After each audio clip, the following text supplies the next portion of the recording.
Imaginez un Dieu si puissant, si absolument démesuré dans sa nature, qu'il est à la fois le destructeur de l'univers et son plus grand protecteur.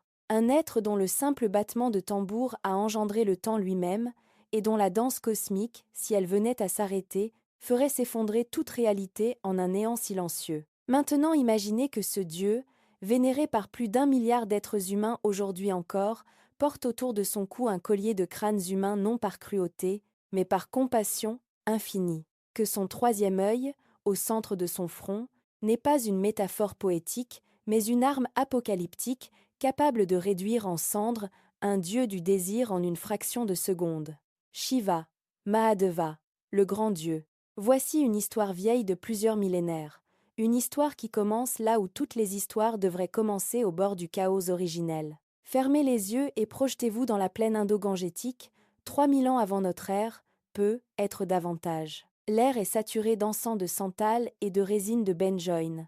Les rivières sacrées descendent des montagnes enneigées de l'Himalaya en rugissant comme des bêtes sauvages, et dans les forêts épaisses de l'Inde du Nord, des ascètes au corps couvert de cendres blanches méditent depuis des semaines sans eau ni nourriture, cherchant à toucher quelque chose d'indicible. C'est une civilisation qui ne sépare pas le sacré du quotidien. Chaque lever de soleil est un acte cosmique, chaque rivière est une déesse, chaque souffle est un fragment du divin. Dans ce monde où les dieux ne sont pas de lointaines abstractions mais des présences palpables, rugissantes, dangereuses et tendres à la fois, Shiva trône au sommet d'une hiérarchie qui dépasse l'entendement.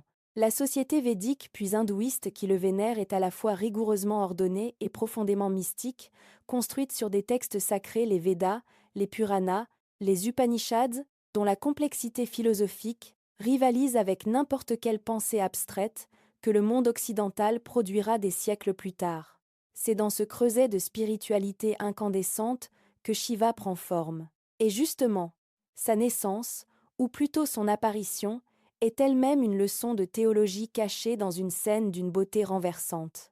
Les textes racontent qu'au commencement d'un cycle cosmique, Brahma le créateur et Vishnu le préservateur flottaient ensemble dans les eaux primordiales, cherchant l'origine de toute chose.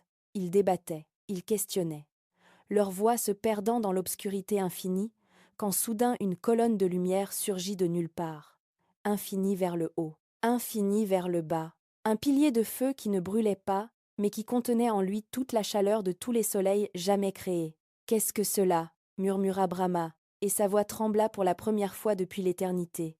Vishnu, lui, se tut, lui qui connaissait pourtant toute chose, lui qui dormait sur le serpent cosmique entre deux cycles d'univers, resta silencieux avec une expression qui ressemblait à de la révérence. Car de cette colonne de feu émergea une forme mi-homme, mi-femme, entièrement transcendante couverte de cendres, portant le croissant de lune dans ses cheveux emmêlés, tenant dans ses 4 bras un trident, un tambour, une flamme et le geste de l'absence de peur. Shiva ne fut pas créé.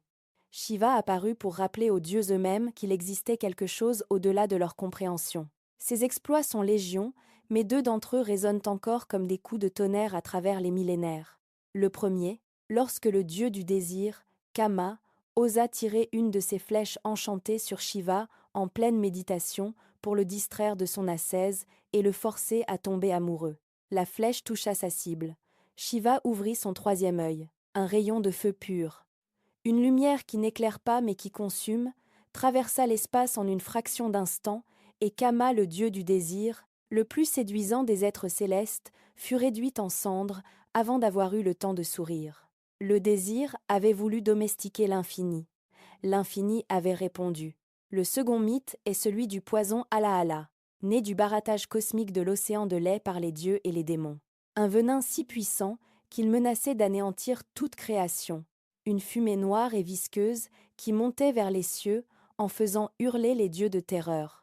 Personne ne pouvait l'absorber, personne sauf Shiva, qui prit le poison dans sa paume, le porta à ses lèvres avec la sérénité d'un père buvant la souffrance de ses enfants, et l'avala en le retenant dans sa gorge, qui devint bleue à jamais, lui donnant son nom de Nilakanta, le dieu à la gorge bleue. Il avait avalé la mort pour que la vie puisse continuer. Si cette histoire vous fascine autant que moi, abonnez-vous et activez la cloche. D'autres légendes tout aussi incroyables vous attendent ici.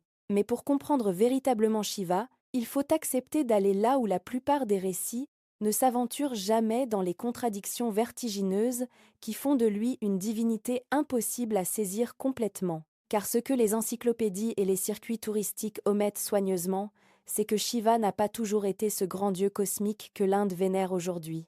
Les historiens des religions, notamment Wendy Doniger et Alexis Sanderson, ont montré au fil de décennies de recherche que Shiva est en réalité le fruit d'une fusion brutale et fascinante entre des divinités radicalement différentes.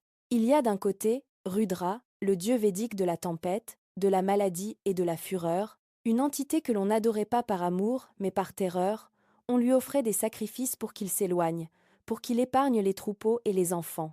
Et de l'autre, un dieu proto-dravidien que les archéologues ont pu être retrouvé dans les ruines de Mohenjo-Daro, sous la forme d'un sceau gravé, représentant un personnage assis en posture yogique, entouré d'animaux, une figure que certains chercheurs appellent le seigneur des bêtes, ancêtre silencieux de Pashupati, une des formes de Shiva. Ce qui est troublant, c'est que nul ne sait encore avec certitude si cette identification est correcte, mais l'hypothèse résiste depuis des décennies. Shiva serait donc né d'une collision entre la peur et la vénération, entre le nord védique et le sud dravidien, ce qui expliquerait ces contradictions constitutives.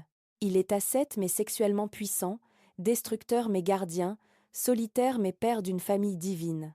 Et plus déconcertant encore, dans certaines traditions tantriques que les brahmanes orthodoxes ont longtemps tenté de marginaliser, Shiva était honoré dans des rituels nocturnes qui incluaient viande, vin et transgression de toutes les règles du pur et de l'impur, comme si pour toucher le divin absolu, il fallait d'abord briser tout ce que la société avait construit. Ces transgressions ne sont pas anecdotiques, elles définissent le cœur même du culte shivaïte. Dans les grands temples du Tamil Nadu, comme celui de Chidambaram ou de Tanjavur dont la tour colossale s'élève à plus de 60 mètres, les prêtres accomplissent quotidiennement des rituels d'une précision millénaire, réveillant Shiva à l'aube, le baignant dans l'eau du Gange, loignant de cendres sacrées les vibhutis et de lait de vache, lui offrant des fleurs de bilva dont chaque feuille trilobée symbolise ses trois fonctions cosmiques. Le lingam, cette forme verticale abstraite qui peut choquer le regard occidental non préparé, est en réalité chargé d'une profondeur philosophique que ses détracteurs n'ont jamais pris le temps de comprendre. Il représente l'axe du monde, le pilier de feu et de lumière qui traverse l'univers de part en part, l'énergie non manifestée d'où toute création jaillit. Dans les temples rupestres d'Ellora et d'Elephanta, taillés à même la roche entre le 5e et le 9e siècle, des sculpteurs anonymes ont extrait de la pierre des visages de Shiva d'une sérénité bouleversante, 3 visages en un seul, représentant le Créateur, le Conservateur et le Destructeur, et dont la beauté silencieuse, dans la pénombre des grottes, provoque encore aujourd'hui quelque chose qui ressemble à du vertige. Ce vertige, notre époque moderne l'a transmis à des milliards de personnes sans toujours en mentionner la source. Shiva est partout, infiltré dans la culture globale avec une discrétion qui tient presque du paradoxe pour un dieu de la destruction. La marque Nataraja du nom de la danse cosmique de Shiva est représentée par une statue de bronze à l'entrée du CERN, le plus grand laboratoire de physique des particules du monde, à Genève, offerte par le gouvernement indien en 2004. Les physiciens qui cherchent à comprendre la structure fondamentale de la matière ont choisi comme symbole tutélaire ce dieu dont la danse crée et détruit l'univers. Dans le cinéma indien, il serait vain de tenter de compter les films où Shiva apparaît, mais c'est la franchise Bollywood de Karan Johar ou les blockbusters comme la trilogie Shiva de S. Rajamouli qui l'ont propulsé à une échelle mondiale. Dans les jeux vidéo, il incarne régulièrement des archétypes de puissance extrême dans la saga Shin Megami Tensei, dans Smite, dans Hades ou ses suites, il traverse les genres et les continents. Et au-delà du divertissement, c'est la pratique du yoga mot sanskrit qui désigne précisément l'union, la jonction de l'individu avec le cosmos que Shiva incarne, qui est aujourd'hui pratiquée par plus de 300 millions de personnes dans le monde entier, sans qu'elles sachent toujours qu'elles répètent des gestes dont la tradition attribue l'invention à un dieu à la gorge bleue, assis immobile sur les neiges de l'Himalaya depuis l'aube des temps. Et c'est peu être là, finalement, le secret que Shiva garde depuis des millénaires.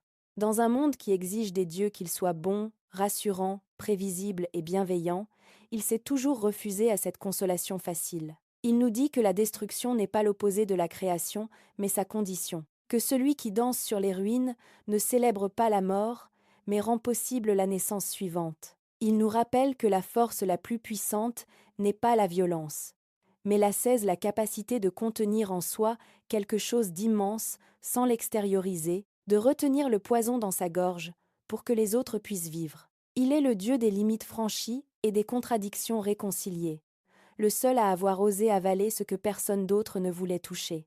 Ce qu'il nous dit de la nature humaine, c'est ceci.